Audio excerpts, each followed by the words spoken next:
Halo adik-adik kelas 10, apa kabarnya? Semoga berada dalam keadaan sehat ya. Nah, kali ini kita akan melanjutkan materi kita masih mengenai virus, yakni penggolongan virus serta peranan virus. Nah, sekarang kita lihat dulu apa aja sih penggolongan virus. Nah, virus bisa digolongkan pertama berdasarkan asam nukleat. Ya, adik-adik, kita lihat dulu gambar. Contoh nih virus yang asam nukleatnya berupa RNA dan atau DNA. Nah, ini dia bakteriofag. Materi sebelumnya kita sudah melihat struktur virus yang merupakan bakteriofag di sini. Nah, asam nukleatnya berupa DNA ya. Di sini tulis DNA nih ada di dalam bagian kepala, sementara ada adenovirus, juga DNA, dan HIV ini asam nukleatnya berupa RNA di sini ya. Nah, DNA dan RNA ini yang membedakannya nanti dari basa nitrogennya. Ada yang urasil yang hanya ada pada RNA, sementara DNA dia tidak memiliki basa urasil. Itu nanti ada di materi kelas 12. Nah, kita lihat kembali. Jadi, jenis virus berdasarkan asam nukleatnya ada virus RNA dan ada virus DNA ya adik-adik. Nah, kita lihat apa nih contoh dari virus RNA dan virus DNA.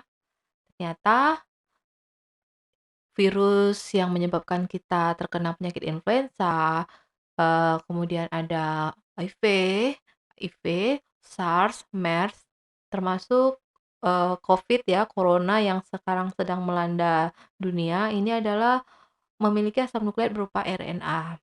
Nah, virus yang asam nukleatnya DNA, contohnya ada polio, penyakit campak, cacar, virus yang menyebabkan campak, cacar, herpes, dan masih banyak virus lainnya adik-adik ya. Nanti silakan adik-adik mencari tahu dari berbagai buku atau eh, googling ya, apa saja contoh yang asam nukleatnya berupa DNA. Berikutnya, kita lihat pengelompokan kedua berdasarkan jenis inang. Nah, virus itu inangnya kan biasanya kalau yang menyerang bakteri ini nama virusnya bakteriofag. Nanti yang menyerang hewan ada sendiri namanya sesuai dengan inangnya. Hewan apa nih yang akan menjadi inang dari si virus itu ya, dia menyerang hewan mana. Jadi jenis inang bisa berupa hewan, inangnya atau tumbuhan, atau menyerang bakteri, bahkan jamur juga bisa menjadi inang dari suatu virus. Kita lihat. Nah, yang inangnya berupa hewan di sana misalnya ada menyebabkan penyakit rabies, kaki dan mulut. Ini beberapa tahun yang lalu pernah ramai terjadi ya. Kemudian pada ayam itu ada penyakit tetelo, di mana ayamnya itu nanti seperti flu ya adik-adik kalau penyakit tetelo. Nah, kemudian pada tumbuhan ada yang menyerang tanaman padi. Nih penyakit tungro. Kemudian ada yang menyerang tembakau, sehingga seperti mozaik, ingat kembali sejarah penemuan virus juga terjadi mozaik tembakau ya, mozaik pada tembakau. Kemudian virus yang menyerang tumbuhan juga bisa menyerang tanaman jeruk, ini Civipidim, sehingga tanaman jeruk yang terserang itu pada pembuluh angkut flumnya ya. Ini flum. Dan jeruk itu kemudian tanaman jeruk bisa lama-kelamaan akan, mati ya karena serangan virus. Nah, yang menyerang bakteri tadi bakteriofag dan ada juga yang menyerang jamur. Itu jenis inang. Sekarang kita lihat peranan virus. Apa sih peranan virus adik-adik? Penggolongan udah selesai, kita lanjut kepada peranan virus.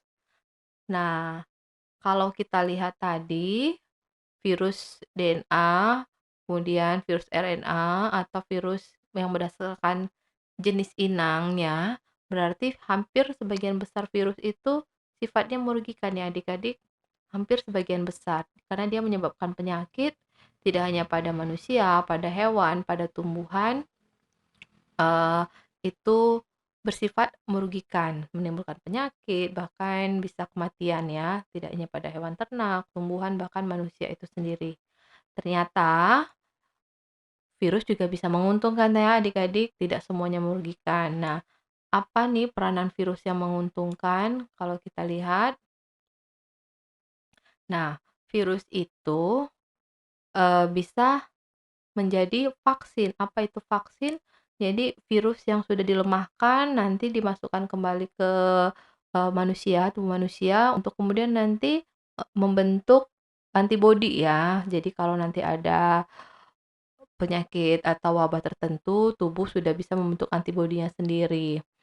Oke, atau nanti vaksinasi kalau pada bayi kan sering sekali diberikan vaksin tertentu, misalnya vaksin polio, kemudian BCG, dan lain-lainnya, sehingga anak-anak itu tidak sejak bayi sudah terlindungi. Nah, peranan yang kedua untuk berperan sebagai vektor dalam rekayasa genetika. Biasanya ini contohnya untuk menghasilkan antitoksin ya adik-adik. Jadi antitoksin atau anti racun di sana. Bagaimana peranan virus di sana? Ternyata ini nih adik-adik. DNA virus ini nanti menjadi vektor virus akan menghubungkan antara DNA manusia yang menguntungkan tadi dengan DNA bakteri. Nah, mengapa DNA manusia yang menguntungkan? Karena nanti ya DNA manusia yang bisa menghasilkan antitoksin. Nah, ini dimasukkan kepada DNA bakteri melalui peranan virus ya. Kita ingat kembali ada siklus atau daur lisogenik. Nah, nanti DNA virus ini bergabung dengan DNA manusia, kemudian nanti itu dimasukkan ke dalam DNA bakteri. Oke. Nah, bakteri nanti akan membelah berkali-kali, membelah sangat cepat sehingga antitoksin yang dihasilkan juga banyak ya adik-adik, yang berasal tadi dari DNA atau gen manusia. Nah, antitoksin ini yang kemudian nanti banyak dihasilkan pada bakteri. Nah, nanti dipisahkan kemudian istilahnya dipanen dan bisa dipakai oleh manusia. Itu tadi peranan virus ya. Jadi sekali lagi virus yang nanti menggabungkan DNA manusia yang menghasilkan antitoksin dengan DNA bakteri. Mengapa bakteri? Karena bakteri ini cepat berkembang biak adik-adik ya. Nah, kemudian virus juga bisa berperan dalam pembuatan insulin, interferon, dan lain-lain. Nanti semuanya ini memang dalam rekayasa genetika atau bioteknologi nantinya ya adik-adik. Bioteknologi, kemudian atau tekniknya lewat rekayasa genetika sih sebenarnya. Jadi tidak hanya pembuatan anti untuk menghasilkan antitoksin, tapi banyak lainnya yang dalam proses rekayasa genetika peranan virus ada di sana, rekayasa genetika. Oke. Oh ya, sekarang kita lihat penyakit tadi yang merugikan itu kurang lebihnya seperti ini adik-adik ya. Ini hanya sebagian kecil sebenarnya. Kalau kita lihat HIV, nama virusnya penyakit yang disebabkan yang ditimbulkannya, dia menyebabkan penyakit AIDS. Ini menyerang imunitas. Jadi makin lama daya tahan tubuh kita akan menurun dan bahkan suatu saat bisa menimbulkan kematian. Kemudian ada virus Ebola, ini juga menyerang imunitas, hepatitis, penyakit hepatitis B menyerang sel hati kita sehingga tubuh tampak kuning ya. Kemudian ada virus herpes, ini menyerang alat kelamin dan kulit, jadi terlihat seperti memerah dan melepuh. Kemudian ada virus yang menyebabkan kutil, papilomavirus. Kemudian rabies, ini biasanya melalui gigitan anjing ya adik-adik, sehingga nanti menyerang sistem saraf. Kemudian ada virus polio menyebabkan kaki menjadi lumpuh karena dia menyerang sistem saraf. Kemudian ada penyakit SARS, MERS yang masih satu keluarga dengan COVID-19 ya adik-adik. Nah, itu dia sebenarnya masih banyak contoh lainnya. Kalau di sini ini berarti virus yang menyerang Tadi menyerang manusia ya, peranan yang merugikan di sini dari si virus. Nah, tadi menyerang tumbuhan juga ada, berarti tetap merugikan bagi manusia ujung-ujungnya adik-adik. Nah, sekian dulu materi kali ini. Semoga adik-adik bisa paham. Kalau ada yang ingin adik-adik tanyakan, silakan adik-adik menuliskan dalam kolom komentar ya. Kita bertemu pada materi selanjutnya. Tetap semangat ya adik-adik. Salam.